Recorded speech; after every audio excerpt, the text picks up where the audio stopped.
नमस्कार दोस्तों, मेरा नाम है अतुल श्रीवास्तव और स्वागत है आपका नेक्सस जीएस में।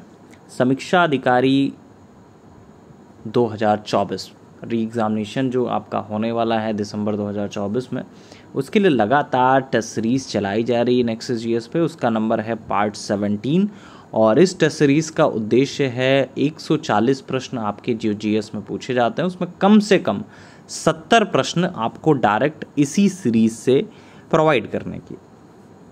हर एक प्रश्न महत्वपूर्ण है। जो भी प्रश्न आपको ना आए उस प्रश्न को आप नोट कर सकते हैं अपनी कॉपी पर। हाल ही में जारी मानव विकास सूचकांक भारत की रैंक कौन सी रही है? तो मानव विकास सूचकांक में भारत की रैंक कौन सी रही है? 134वें स्थान पर आता है भारत। और पूरे साल के इंडेक्सेस में सबसे ज़्यादा महत्वपूर्ण मानव विकास सूचकांक होता है। मार्च 2024 के दौरान जारी लैंगिक असमानता सूचकांक में भारत कौन से स्थान पर रहा है? तो 108वें स्थान पर। प्रधानमंत्री मोदी जी द्वारा कहाँ आध्यात्मिक अनुभव परियोजना का उद्घाटन किया गया? तो चित्रकूट में किया गया। एबल पुरस्कार मैथ के क्षेत्र में दिया जाता है, तो एबल पुरस्कार 2024 से हाल ही में किसे सम्मानित किया गया? तो मिशेल टेला ग्रैंड को सम्मानित किया गया। ऑस्कर अवार्ड 2024 में किसे सर्वश्रेष्ठ पिक्चर का अवार्ड मिला है? तो ओपेनहाइमर को दिया गया है। अच्छा, इसके साथ लगा हुआ एक प्रश्न और मैं पूछ लेता हूँ, आप लोगों को कमेंट बॉक्स में बताना है। ऑस्कर अवार्ड 2024 में बेस्ट एक्टर का अवार्ड किसको दिया गया था? ठीक है, तो कमेंट बॉक्स में आपको बताना है।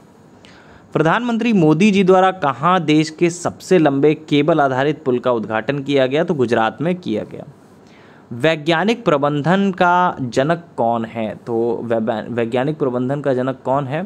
फ्रेडरिक विंस्लो टेलर एक अमेरिकी मैकेनिकल इंजीनियर थे जिन्होंने औद्योगिक दक्षता में सुधार लाने हेतु प्रयास किया। इन्होंने अपनी दक्षता तकनीकों का वर्णन अपनी पुस्तक the principle of scientific management में किया है। इन्हें ही वैज्ञानिक प्रबंधन का जनक कहा जाता है।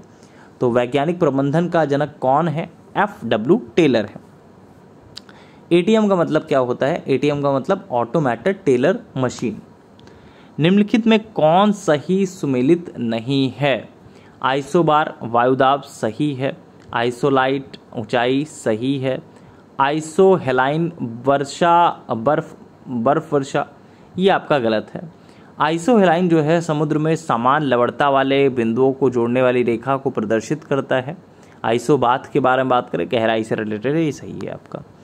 इसमें मूलभूत कण कौन सा है? तो इसमें मूलभूत कण कौन सा है? क्वार्क जो है इसमें मूलभूत कण है।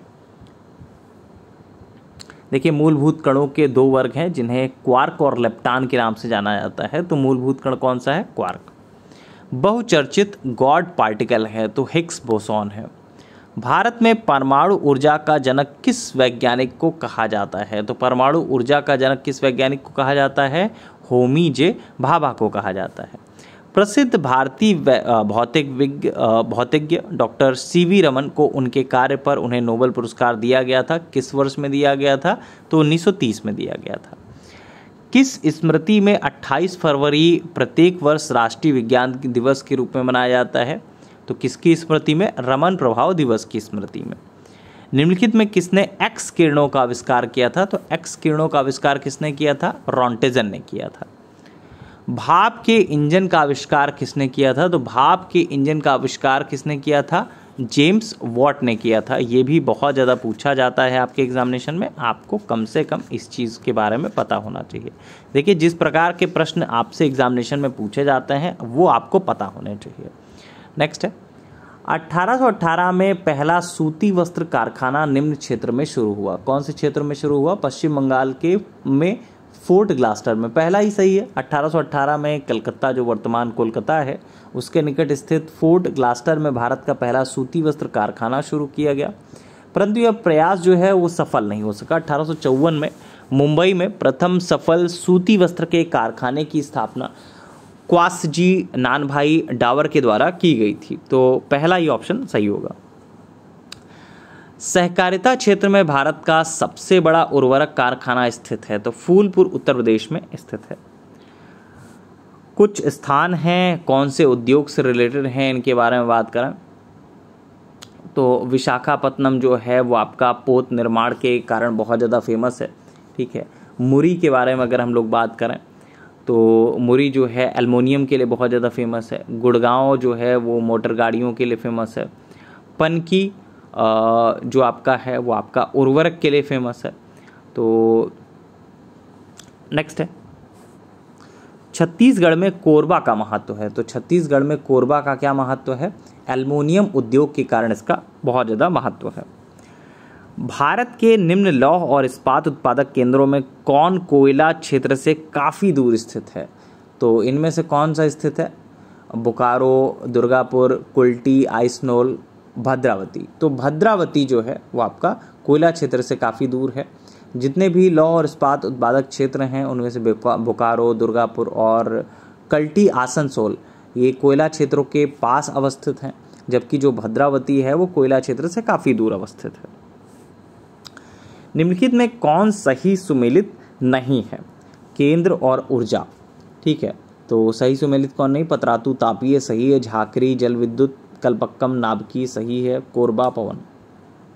तो कोरबा जो है वो ताप विद्युत केंद्र है। नेक्स्ट, निम्नलिखित में कौन एक सही सुमेलित नहीं है? उष्ण श्रेत और भारत के राज्य है। लसुंदरा राजस्थान। देखिए लसुंदरा पहली बात तो राजस्थान में नहीं है, इसका लसुंदरा गर्म जल स्रोत है, ये गुजरात राज्य में स्थित है। अवलोली महाराष्ट्र, मणिकरण हिमाचल प्रदेश, सोहना हरियाणा।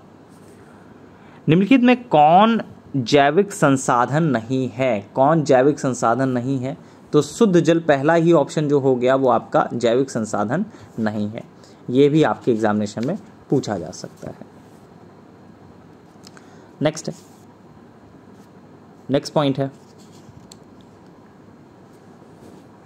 भारतीय संविधान में कितने मौलिक कर्तव्य जो हैं वो हैं।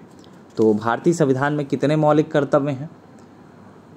भारतीय संविधान में मौलिक कर्तव्यों की संख्या जो है वो आपका 4A में है और वर्तमान में कुल 11 मूल कर्तव्यों का उल्लेख है।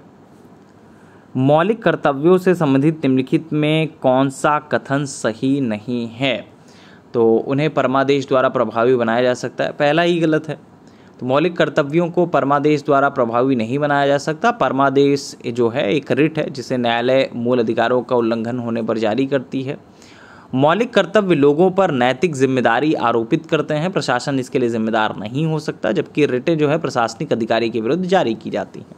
अच्छा बताइएगा, रिटों का मैंने नाम लिया है कई बार, नेक्सस जीएस का जो पब्लिक टेलीग्राम चैनल है उस पर और फेसबुक चैनल है उस पर कई बार बताया गया है।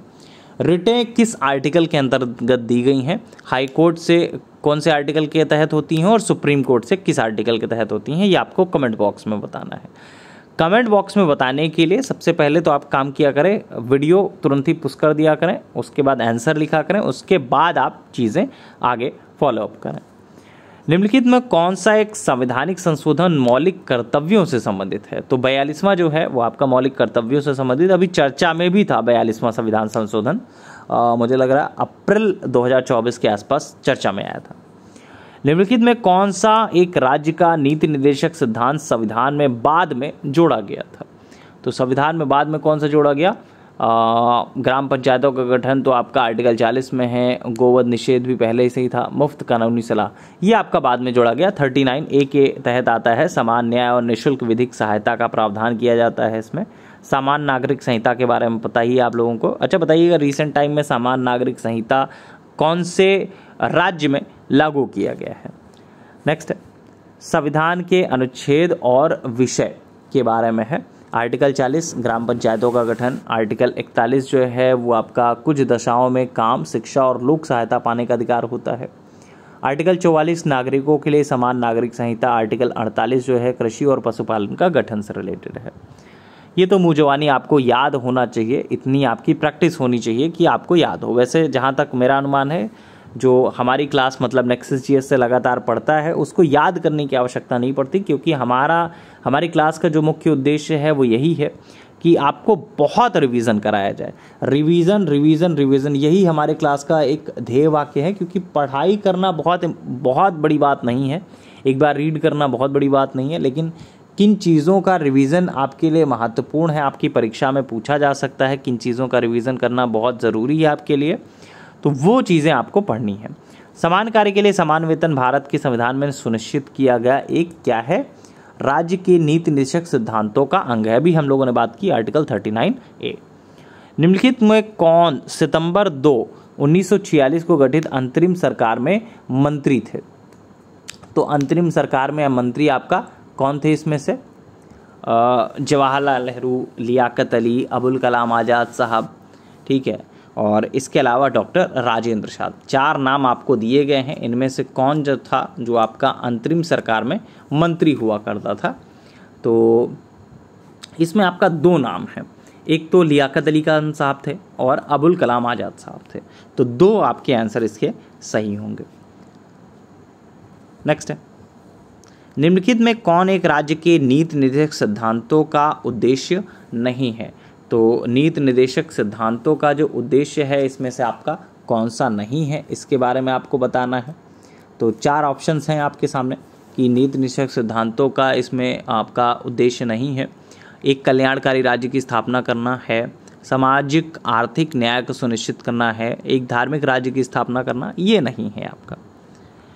नेक्स्ट है, भारतीय संविधान में समानता का अधिकार 5 अनुच्छेदों द्वारा स्वीकृत हैं। वो कौन कौन से हैं? तो 5 अनुच्छेद कौन है? 14 से 18। निम्नलिखित में कौन नेहरू की अंतरिम सरकार 1946 में वित्त मंत्री था? तो कौन था? लियाकत अली खान साहब थे। इनमें कौन भारतीय संविधान का अध्यक्ष था? तो इनमें से कौन भारतीय संविधान का अध्यक्ष था? डॉक्टर राजेंद्र प्रसाद इनमें से भारतीय संविधान के अध्यक्ष थे। नेक्स्ट है, कैबिनेट मिशन योजना के अंतर्गत संविधान निर्मात्री परिषद में प्रत्येक प्रांत को आवंटित सदस्य संख्या निर्धारित करने के लिए एक प्रतिनिधि कितनी जनसंख्या के अनुपात में हुआ करता था? तो 10 लाख व्यक्ति के अनुपात में हुआ करता था। निम्नलिखित में से किस एक ने भारत के लिए संविधान सभा के गठन का विचार दिया था? तो कैबिनेट मिशन योजना, निम्नलिखित में किस एक ने भारत के लिए संविधान सभा का गठन का विचार दिया था? तो कैबिनेट मिशन योजना ने दिया था। कैबिनेट मिशन प्लान के अंतर्गत संविधान सभा का गठन किया गया था। भारत में कैबिनेट मिशन 24 मार्च 1946 को नई दिल्ली में आया।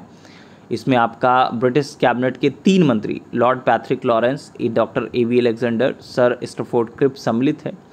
मिशन की घोषणा के समय इसके अध्यक्ष सर पैट्रिक लॉरेंस ने स्पष्ट किया कि यह मिशन का उद्देश्य स्वतंत्र भारत का संविधान तैयार करने के लिए शीघ्र ही एक कार्य प्रणाली तैयार करना तथा अंतरिम सरकार के लिए आवश्यक प्रबंध करना था। मिशन के प्रस्तावों के अनुसार संविधान सभा का गठन प्रांतीय विधान जो सभा हैं उनके द्वारा देशी रियासतों के प्रतिनिधियों के द्वारा किया जाना था। तो सी ऑप्शन सही होगा। स्वतंत्र भारत के लिए संविधान की रचना हेतु संविधान सभा का विचार इन निम्न में से सर्वप्रथम प्रस्तुत किया था। किसने प्रस्तुत किया था? महात्मा गांधी ने प्रस्तुत किया था। स्वतंत्र भारत के लिए आपका संविधान की रचना हेतु संविधान सभा का विचार निम्न में से सर्वप्रथम प्रस्तुत किया था। किसने प्रस्तुत किया था? 4 ऑप्शंस आपके सामने हैं कि जो आपका स्वराज पार्टी 1934, कांग्रेस पार्टी ने 1936, मुस्लिम लीग 1942 में, सर्वदल सम्मेलन 1946 में। तो ये आपको बताना है कि अच्छा, इसका आंसर आप लोग बताइएगा, कमेंट बॉक्स में आपको बताना है कि इसका आंसर क्या होगा। वैसे सिंपल है, स्वराज पार्टी 1934। नेक्स्ट है, कांग्रेस के निम्नलिखित नेताओं में कौन एक कैबिनेट मिशन योजना के पक्ष में पूरी तरह से था? तो महात्मा गांधी साहब जो थे वो आपका इसके पक्ष में पूरी तरह से थे। सुभाष चंद्र बोस जी के राजनीतिक गुरु के बारे में बात करें तो चित्तरंजन दास साहब, देशबंधु चित्तरंजन दास साहब इनके राजनीतिक गुरु थे। आज़ाद हिंद फौज के अधिकारियों के उनके लाल किले में चल रहे मुकदमे में उनके पक्ष में निम्नलिखित में किसने वकालत की थी? तो वकालत करने वाले में अगर बात करें तो सर टी.बी. सप्रू थे। 1945 में लाल किले में आज़ाद हिंद फौज के सिपाहियों के प्रसिद्ध मुकदमे की पैरवी कैलाश नाथ काटजू, सर तेज बहादुर सप्रू, जवाहरलाल नेहरू, भूलाभाई देसाई आदि कर रहे थे और वकीलों की समूह की अध्यक्षता भूलाभाई देसाई ने की थी। तो टी.बी. सप्रू जो है। ऑपरेशन रूबिकॉन वह कूट शब्द था जिसे भारत में ब्रिटिश सरकार द्वारा निम्नलिखित में किस संदर्भ में प्रयोग में लाया गया था? तो आगा खां पैलेस में कैद के समय महात्मा गांधी के स्वास्थ्य में आमरण अनशन के कारण तेजी से गिरावट आ रही थी। जो डॉक्टर्स थे उनके परामर्श पर भारत में ब्रिटिश सरकार द्वारा विचार किया गया कि गांधी जी अगर मर जाते हैं, उनकी डेथ हो जाती है, तो बम्बई सरकार प्रांतीय सरकारों के पास एक रूबिकॉन कूट शब्द भेजेगी। तो जेल में गांधी जी के आमरण अनशन से संबंधित है।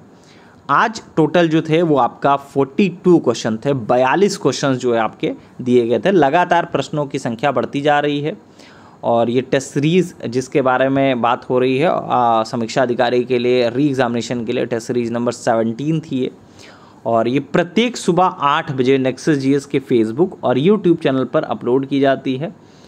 आप लोग आसानी से इस टेस्ट सीरीज़ को सॉल्व कर सकते हैं और यकीन मानिए जब आपका एग्ज़ामिनेशन होगा 22 दिसंबर 2024 को समीक्षा अधिकारी री एग्जामिनेशन का, तो वहाँ पे बहुत सारे क्वेश्चंस जो है आपको डायरेक्टली यहाँ से मिलेंगे। करंट अफेयर्स के क्वेश्चंस मिलेंगे, सामान्य अध्ययन के प्रश्न मिलेंगे, तो हर तरीके के प्रश्न जो है आपको इसमें प्रोवाइड किए जाएंगे। चलिए फिलहाल के लिए इतना ही। Thank you so much.